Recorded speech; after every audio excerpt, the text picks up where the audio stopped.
Hello, and welcome to the podcast. I'm Alexis, and I am joined with Nohea and Jordyn. We're covering the highs and lows of quarantine. Let's start off on a good note and focus on the good that came out of quarantine for us. Personally, for me, I wrote a book. I was able to finish it after working on it for like about a year and a half. It is in the horror genre. It's about 150 pages, but to be honest, I wouldn't have been able to finally finish it, add the final touches if it weren't for this quarantine occurring.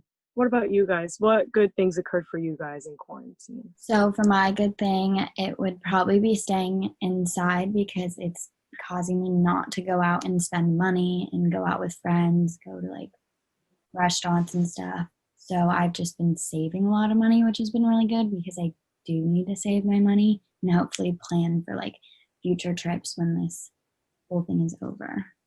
For me, it was like having a free vacation since I was put on furlough. So it was nice getting paid and I guess staying at home and relaxing, getting able to sleep in. All right, that sounds great. However, not everything was as good as it seems. Some bad notes also arrived to make quarantine even more difficult to live with, let alone bear with. For me, I was supposed to get a job this summer. Unfortunately, because of quarantine, it just made everything so difficult to get hired. And plus, with the new restrictions, they had to basically reteach everything to people, and it was really hard. And I just wanted to just get hired to be a bagger, and that was already hard just with all the new regulations, health codes, and everything. And still, right now, I'm not able to get a job because the quarantine is just preventing that from happening. What about you guys? What's affecting you with this quarantine then? Definitely for me, it's been the masks, not wearing them per se, but when I leave the house and I get to the store, sometimes I forget that I need a mask and I didn't bring one, so then I have to turn around, or I'll walk in and then they'll ask me and I realize I don't even have one on me. So I think that's just been like hard is remembering to bring a mask, even though it's been around for like 5 months now, but I still forget every time. That's been really hard to keep track of. I think a major challenge that I've been experiencing is spending a lot of time with like your family members that you don't normally spend time with. So you always get on each other's nerves or it's just like constantly arguing. Yes, I agree. It's just been great. Yet the good always seems to find a way through. At least one more good thing occurred to all of us to help us through this challenging time. For me, that's always been TV shows, but if we're talking TV, then I'm talking anime. I was at least able to watch about a few. I watched Inuyasha, never watched it. Quarantine was so long, I finished it. Got to watch Erased. That was like a quick ride. Very good. I enjoyed that.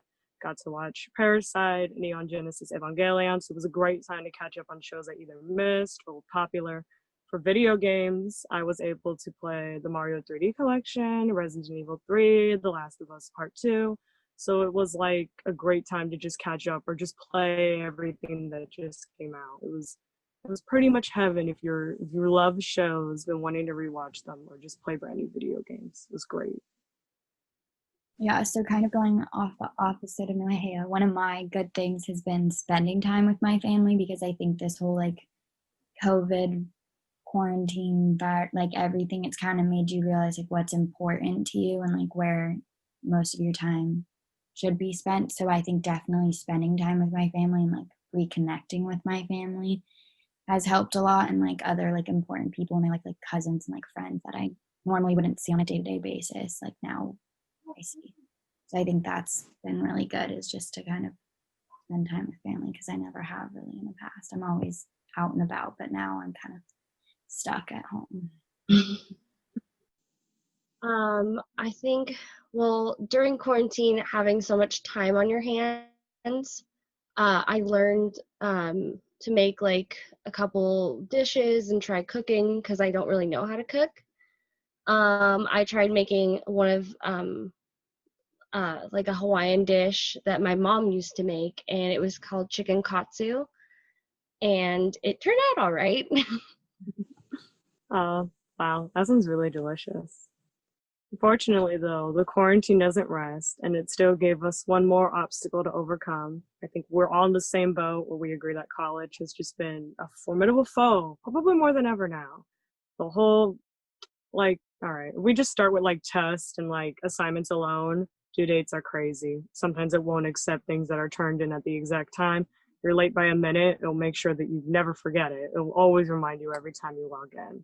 Zoom meetings are like a whole nother basket case. It's like, I joined the meeting, I can't join the meeting. I need the code, I need the meeting room, my camera isn't working, Wi-Fi isn't working. So it's just been terrible with that. I personally am taking a class with my sister, and she's new to college, so it's just me trying to take the class and like have fun, and then it's her not knowing how to do anything and me having to teach her. So like it's just been feeling so much more of a big challenge this semester, probably more than ever. Yeah, kind of to go off that too. Like I feel like online school just in general has been really hard. And I'm more of like a visual learner, so I have to like see it and see it being done and like see people write it out. So like Zoom meetings have been a lot harder for me to understand like the material because I don't pay attention as much when people are just like talking. And especially with Zoom, I mean, I'm really guilty of doing it, but I don't put my camera on like ever. And I usually just go on my phone, and then I don't even know what we're talking about half the time. So that's just been really hard to try to pay attention because I do get distracted really easily. And obviously in a classroom, it's different. You can't just like whip out your phone and pull up like Instagram and YouTube and like watch a show while you're supposed to be paying attention. And forgetting assignments has been really hard too because I don't always check it every day and I don't get like reminders and stuff.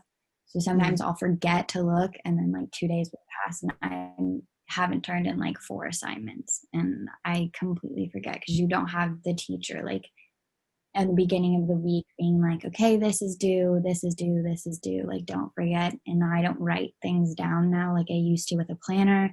So keeping track of everything has been very hard and trying to pay attention in class has been really, really hard and my grades are definitely showing. It's okay. I can totally agree with you too. It's so hard to concentrate during like a Zoom meeting because then you're right. It's like you have your phone right here and no one can really see it. And then sometimes it's like my camera's off. Yeah. So. Alrighty. I just wake like, up and do it. I had like another challenge also, is that like, have you guys ever set goals like during quarantine, like working out or just like trying to like do art or like a new skill and you just never get to it even though you have so much time on your hands? Yeah. I was like a list of everything I wanted to do during this and I was like, oh, I have so much time now, but half the time I just stay in bed and watch Netflix all day. So I'm getting there. Yeah. No, I definitely agree. Like I do art and I buy the materials and then I'm just not ready or I don't have the time. It's available. I just can't put in the effort because I'm like, I don't know if I have enough. But it's good to know that at least with quarantine, we're all on the same page. And despite the highs and lows, we're still able to come out on top and we're still going through strong, going to focus on the positives, power through the semester, overcome any negativity that comes our way. That sounds like, we're doing our best. We'll get there though. One day at a time. I don't know. Did I say like, thank you for joining us? Thank you. Thank you to Nohea and Jordyn for coming to the podcast. Woo!